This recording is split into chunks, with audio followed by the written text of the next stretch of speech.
자, 오늘은 율법을 그리스도께로 인도하는 초등교사라고 한 이유를 한번 생각해 보도록 하겠습니다. 사도 바울은 자신이 전도하고 설립했던 갈라디아 지역의 교회들에게 율법과 그리스도와의 관계를 설명하고 있습니다.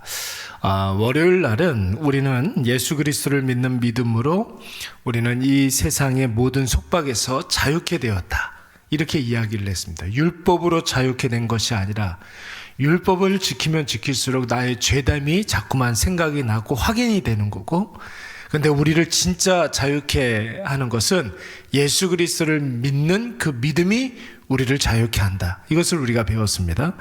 화요일 날은 하나님께서 아브라함에게 약속하신 복이 바로 예수 그리스도다라는 사실을 배웠죠. 그래서 율법은 그 복을 어떻게 하면 잘 받을 수 있는지 그 방법을 가르쳐 주는 것이라고 그랬는데, 결국은 율법이 아니라 믿음으로 하나님의 자녀됨의 복을 우리가 누리게 된다고 그랬습니다.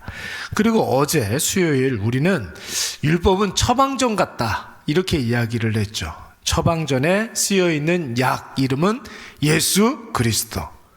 여러분, 이 처방전을 갖고 우리가 약을 받고 그 약을 먹을 때, 믿을 때에, 완전히 나의 것으로 삼을 때에 진짜 죄의 병이 나을 수 있다, 이런 이야기를 했습니다. 오늘 사도 바울은 율법을 또 다른 표현으로 또 이렇게 설명을 하고 있는데, 바로 초등교사와 같다, 이렇게 이야기를 하고 있습니다. 여기에서 초등교사라는 말은 우리가 흔히 알고 있는 초등학교 선생님 이렇게 이야기하는 것이 아닙니다. 옛날 성경에는 여러분 어떻게 쓰였는지 기억이 나십니까? 지금 성경은 초등교사라고 그랬는데 몽학선생이라고 그랬어요. 기억이 나죠? 몽학선생. 헬라어로 이 몽학선생, 초등교사를 파이다고고스, 이렇게 발음을 합니다. 이건 뭘 말하는 거냐면, 초등학생을 가르치는 어린 아이의 선생님을 말하는 것이 아니라 엄밀히 말하면 여러분 후견인을 말하는 거예요. 후견인. 여러분, 아이에게 후견인을 둘 정도라고 한다면 이 아이는 당시의 계급이 어느 정도 이렇게 높은 계급에 있는 아이였겠죠. 그리고 신분이 높은 집안의 아이의 후견인이라고 한다면 여러분, 같은 신분에 있는 사람을 말하는 것이 아닙니다.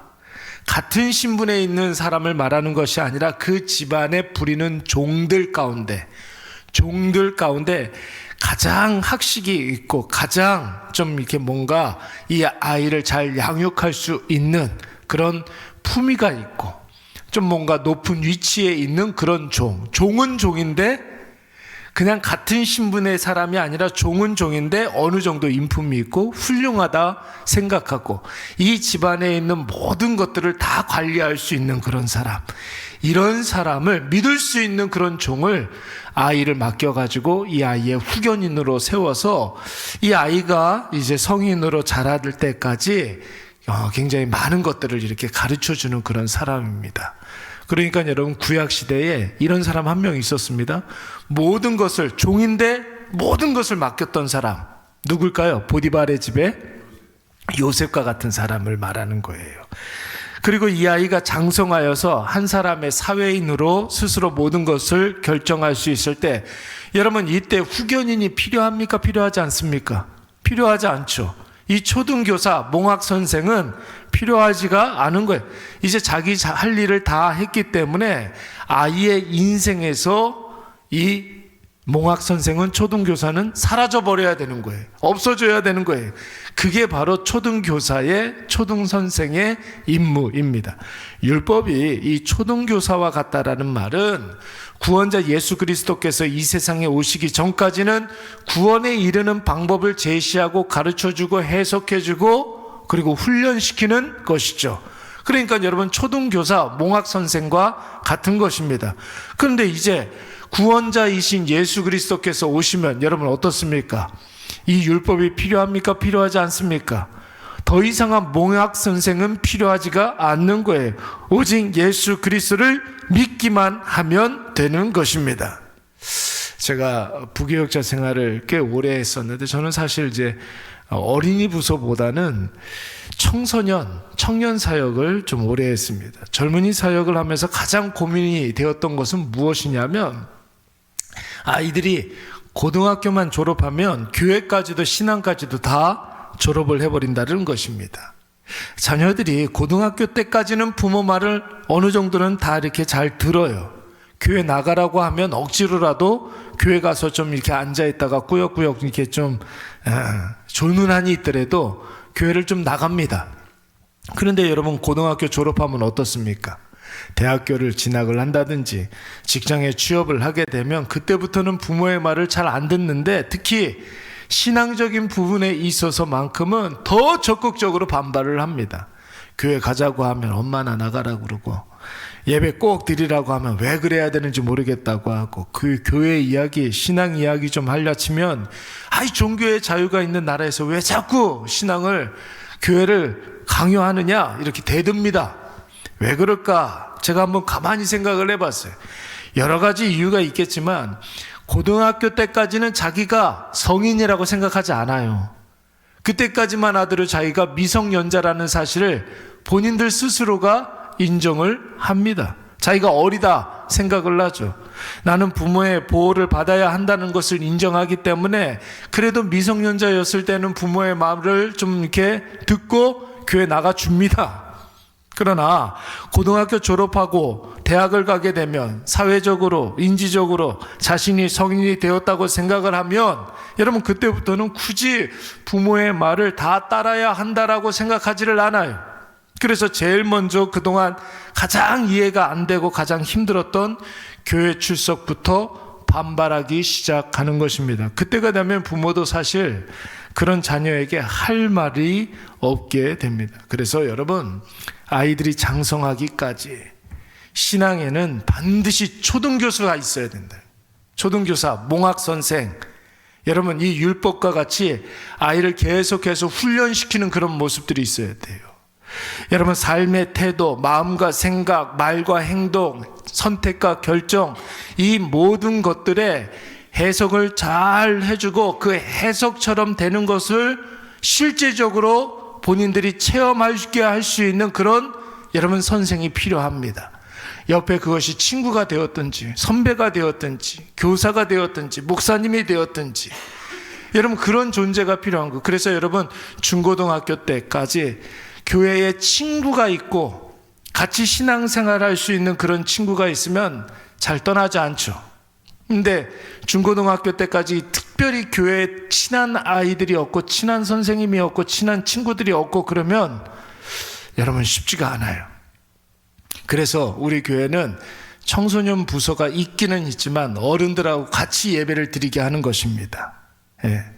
엄마가 아빠가 예배 드리는 것을 보고 그대로 따라하게끔, 그것이 삶의 굉장히 중요한 축이라는 사실을 어렸을 적부터 가르쳐주고 완전히 그들의 삶 속에 체득될 수 있도록 다른 그 어떤 것과도 바꿀 수 없는 가장 중요한 스케줄이라는 사실을 어릴 때부터 여러분 습관화시키는 거예요. 이게 안 되면 여러분 어느 날 갑자기 내가 그렇게 해야 되겠다 그런 일은 별로 없어요. 여러분 나중에 나이 먹어서 장성했을 때 방향 없는 삶을 살게 되고 일관성 없는 삶의 태도를 갖게 됩니다.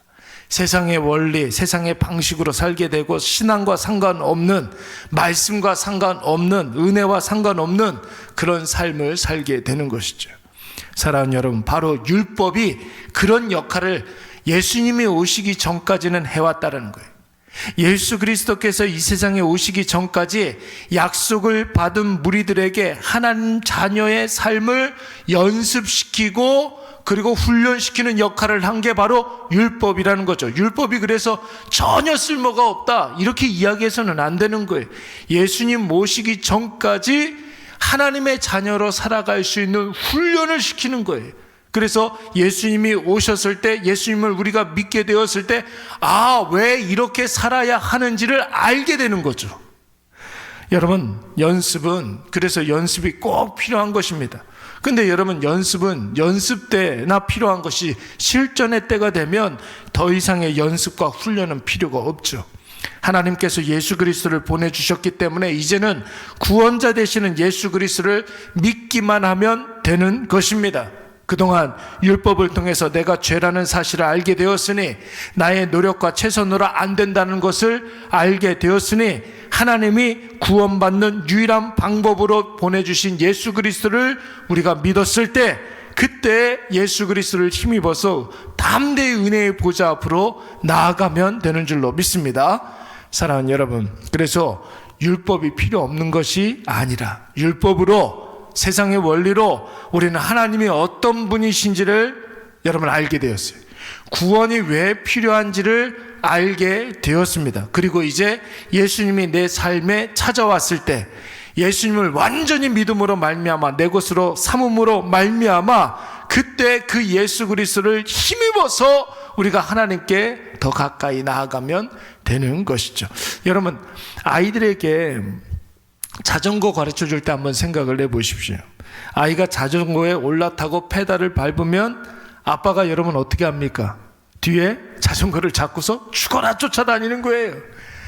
아빠는 계속 뛰어다녀요. 아이는 삐뚤삐뚤 하면서 계속해서 페달을 밟고, 그러면서 중심을 잡고, 그리고 이것을 가는 것을 자기의 몸에 체득을 하게 되죠. 근데 여러분, 계속해서 쫓아다니면서 아빠가 그 자전거를 잡아줘야 됩니까? 어느 때가 되면 그것을 쓱 한번 놔보는 거죠. 자기가 한번 페달을 밟고, 그리고 중심을 잡고 자전거가 가는 것을 한번 경험하고 그 느낌을 알게 되면 그 느낌대로, 그 체득한 대로 나아가는 거예요. 그때는 여러분, 아빠가 그것을 붙잡아 주지 않아도 되는 거예요. 그냥 옆에서 박수만 쳐주면 되는 거예요. 옳지, 잘한다, 잘한다, 그렇게 하는 거야. 여러분, 아빠는 특별히 할 게 없지만 아이가 연습한 대로 그렇게 나아가는 거죠. 신앙도 똑같은 거죠, 여러분.